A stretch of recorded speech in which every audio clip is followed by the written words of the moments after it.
안녕하세요. 한조각 큐레이터 한큐입니다.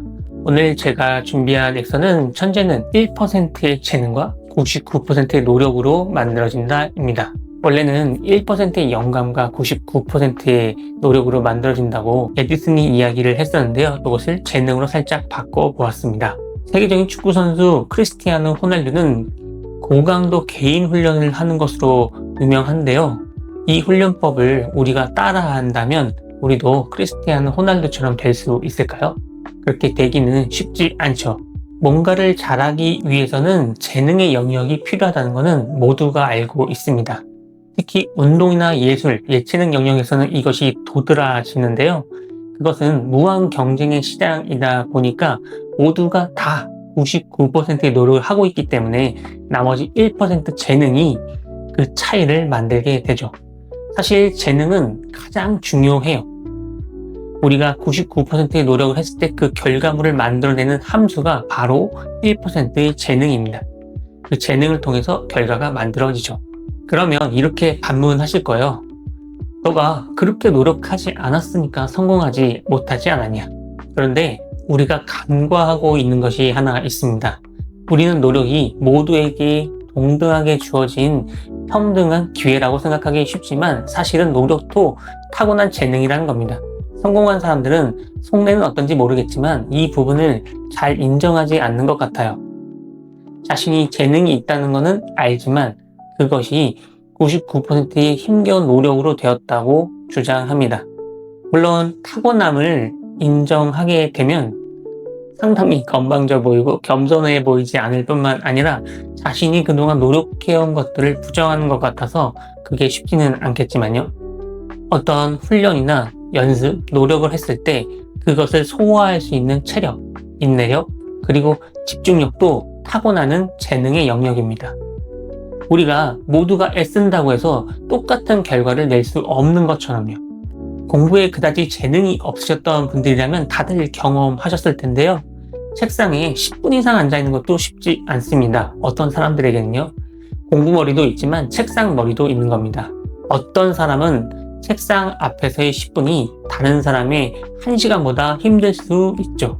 재능이 없어도 노력하면 어느 정도의 실력은 다 만들 수 있긴 합니다. 노력도 처음엔 잘 안 되지만 반복해서 하면 어느 정도 따라갈 수 있죠. 하지만 한계는 다 있잖아요. 어느 분야에서든 경쟁에서 살아남기 위해서 갈고 닦아야 하는 시간이 있는데요. 어느 정도 했는데 내가 그 분야에서 두각을 나타내지 않는다 싶다면 자신의 한계를 명확히 인지하는 게 중요합니다.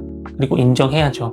그러지 않으면 자신에 대한 실망 그리고 타인에 대한 질투심 때문에 인생을 망치기 쉬워요. 그럴 때는 자신이 매달렸던 그 재능에만 몰두하고 의지하는 것이 아니라 다른 재능과의 조합을 시도하는 게 좋습니다. 만약 내가 축구를 잘했지만 프로에서 크게 성공하지 못했는데 말을 잘한다면 교육자가 될 수도 있는 거죠. 유명한 감독들 중에는 유명하지 않은 선수도 있잖아요. 타고난 대로 받아들이고 살라는 뜻이 아닙니다. 제가 말씀드리고 싶은 건 세상에 객관적으로 최고, 최선이라 여겨지는 그 기준에 자신을 맞추지 말라는 겁니다. 앞에서 말씀드렸다시피 성공했다고 해서 그 사람이 성공하지 못한 사람보다 더 많이 노력했다는 근거는 없습니다. 자신이 재능이 낮은 사람이라면 재능이 많은 사람이 봤을 때 턱없이 부족한 수준이라 하더라도 그 수준까지 올라서는 것만으로도 수준이 높은 사람보다 더 많은 노력을 했을 수도 있어요. 그 한계에 도달하기 위한 노력의 값은 같거나 혹은 더 많을 수도 있다는 겁니다. 결과의 퀄리티가 다르다고 해서 즉 어떤 결과가 더 좋다고 해서 그 사람이 더 많은 노력을 했느냐 그것은 알 수 없는 거죠. 남과의 경쟁보다는 자기 자신과의 싸움에서 이기라고 하는 것도 같은 맥락입니다. 그리고 자신의 길을 찾으라는 것도 똑같은 맥락이죠. 만약 여러분이 어제보다 오늘 더 나아졌다면 여러분은 어제의 한계를 오늘 넘어선 걸 거고요.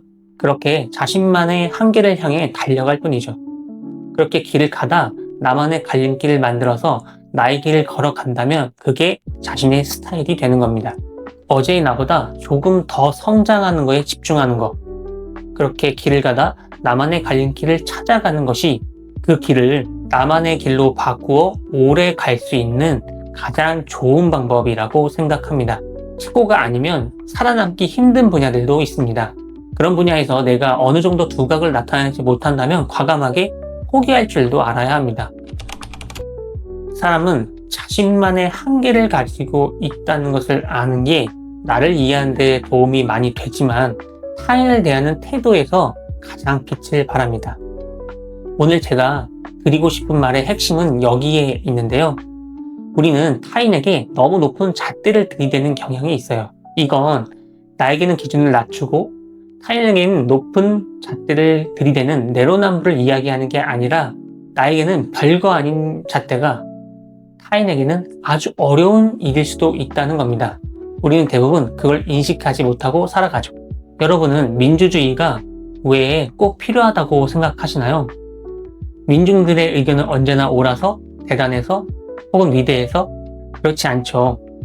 민주주의도 언제든지 독재 정권을 낳을 수 있습니다. 나치 정권이 그랬던 것처럼요. 그리고 주변을 둘러보면 저런 사람의 의견도 반영이 돼야 하나 싶을 때가 많으시잖아요. 그만큼 민중이란 건 기반이 취약합니다. 그런 의구심이 독재 정권을 불러일으키고 전문가주의에 빠지게 하기도 하죠.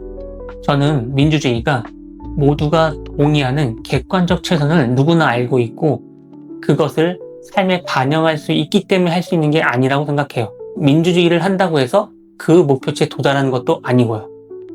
민주주의는 깨어있는 시민만을 위한 게 아닙니다.